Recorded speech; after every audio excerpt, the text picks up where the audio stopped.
Hello guys, good morning. Sisir ko sa inyong pina-wild ko na 20 wild jewels guys. This is almost 2 years na to guys, no? Yan. Dito lang to sa bakuran ng bahay ko guys. Yan. So nakikita nyo yung kanyang ilalim guys is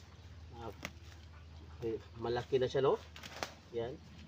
So ang pinapa-wild ko na sa branches sa itaas guys is tatlo, no? Isa, dalawa, tatlo. So kung mayroon kayong makakita nitong ganito guys na naka-antala sa ating forma, kukunin natin siya. Yan. No? Kasi dito guys, ito lang yung pinapalaki natin at saka dito yung tank natin para concentrate lang siya sa kanyang paglaki.